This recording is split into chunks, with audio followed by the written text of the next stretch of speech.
Laura, thanks. The cleanup is happening right now after a tornado hit Pine Tops. That's right. This happened just after 3 this morning near the intersection of NC Highway 42 and Drake Farm Road.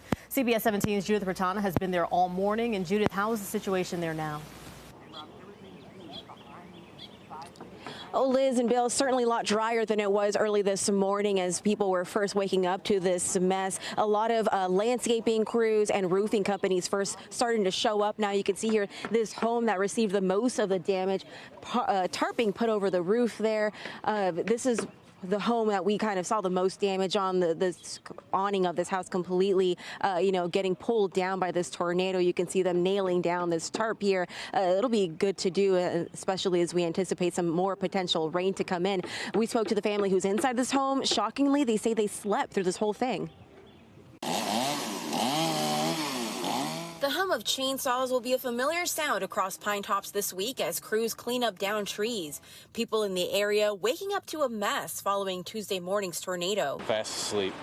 Yep, we never even woke up. Dustin Brooks' front porch now gone after a tornado takes down its awning, curling the steel like foil. He and his family uninjured after never hearing the storm moving in. Neighbors of ours came over about 5 o'clock and started yelling my name kind of out here outside my window. And I started to get ready and go outside, and I opened the door and just saw I was totally tore up. His family salvaging what they can and waiting on their landlord to find another property. Pine Tops police report no one was injured in the storm. Mayor Brenda Harrell coming out to survey the damage as soon as she could. I knew our people were out and assessing the damage or whatever, so I didn't realize it was just this bad. Just around the corner, uprooted trees lay over cars, while splintered tree limbs are scattered across neighborhoods. Mayor Harrell crediting the town's tornado alert system for keeping people safe. It goes off for several minutes to alert you. You need to take cover right now. Throughout the morning, utility crews work to pick up downed lines and restore power. The Red Cross now assisting Brooks and his family. Despite the mess of a morning, there's optimism in Pine Tops. We're very fortunate, very blessed, especially when I come out and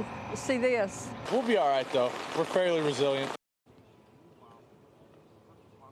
And what we're looking at now is a sheet of metal that this tornado flung into the air and wrapped around this tree. This piece of sheet metal actually came from across the street. It was part of the awning of a dugout for the small baseball field. So just another example of how strong and dangerous storms like this can be.